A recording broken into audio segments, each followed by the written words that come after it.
देखिए, आसाम के अंदर जो कुछ हो रहा है वो अनफॉर्चुनेट है। भारत जोड़ो न्याय यात्रा ऐतिहासिक यात्रा है, उसको डिस्टर्ब करने का प्रयास किया गया है और विशेष रूप से मुख्यमंत्री के निर्देश पर वो और भी ज़्यादा डिस्टर्बिंग है। और मुख्यमंत्री जी ने ये भी आदेश दे दिया कि आप FIR लॉन्च कर दो।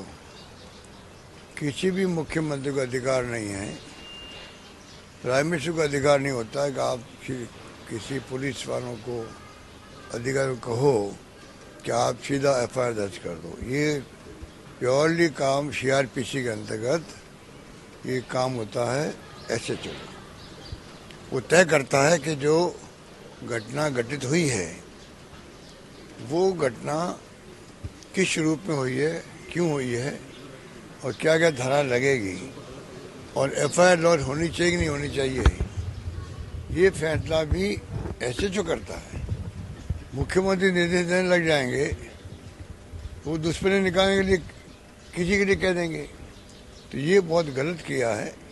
मैं समझता हूँ कि इस प्रकार की अगर हरकतें होगी तो अन्य राज्यों में कोई जाएगा जो नॉन BJP गवर्नमेंट है, वहाँ कोई जाएगा केंद्रीय मंत्री या इनका बड़ा नेता जाएगा BJP का, उसके खिलाफ में अगर इस प्रकार का आदेश देगा मुख्यमंत्री और गृह मंत्री कि आप FIR लॉन्च कर दीजिए, तो आप सोच सकते हो कि ये कई नई परंपरा डाल रहे हैं लोग।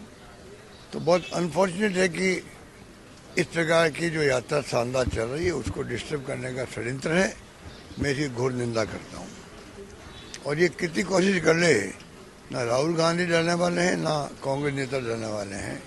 यात्रा बहुत कामयाब रहेगी, 6,000 किलोमीटर की, और उसी से इनको तकलीफ हो रही है और ये इस प्रकार डिस्टर्ब कर रहे हैं। हाल ही में राम मंदिर की भी ये भी रहस्य है कि राम मंदिर के प्राण प्रतिष्ठा के अंदर ना तो इनके BJP अध्यक्ष थे नड्डा साहब, ना गृह मंत्री अमित शाह जी थे, ना राजनाथ सिंह जी थे। राजनाथ सिंह जी तो वहीं के हैं, UP के ही हैं। तो इस प्रकार से तमाम जो इनके खुद की पार्टी नेता थे वो वहाँ क्यों नहीं गए।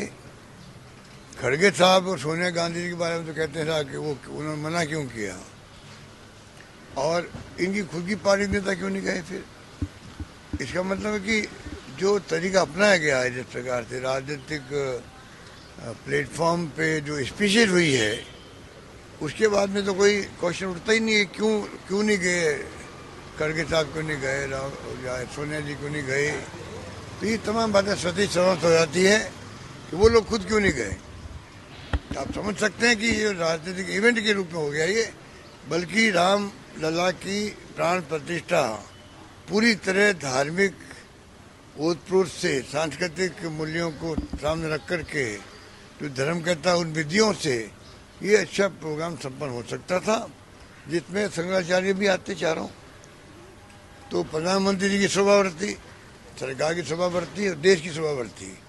हमारे देश में हिंदू धर्म में सनातन में तो सबसे सर्वोच्च जो आज्ञा दे सकते हैं, मार्गदर्शन कर सकते हैं, वो धर्माचार्य और आपके शंकराचार्य होते हैं। उनको इग्नोर करके आपने प्रोग्राम किया, मैनेजमेंट से प्रोग्राम किया, उनके खिलाफ में कई लोगों को बुलाया गया, वो भी अच्छी परंपरा नहीं रही। तो मैं समझता हूँ ओवरऑल जो है ये लोग एक्सपोज ही हुए हैं, और जो भाषण हुए हैं बहुत खतरनाक भाषण है। भाषण का जो मर्म निकालने पत्रकार लोग, लेखक, बुद्धिजीवी, वो सब चिंतित हो गए हैं। देश भर के बुद्धिजीवी, लेखक, पत्रकार जो समझदार है, मोदी मीडिया के बाद छोड़ दीजिए, बाकी सब लोग जो है चिंतित हो गए कि ये जो भाषण हुआ इनका, ये भाषण चुनाव के बाद में देश को किस दिशा में ले जाएगा, ये बहुत ही खतरनाक मामला है।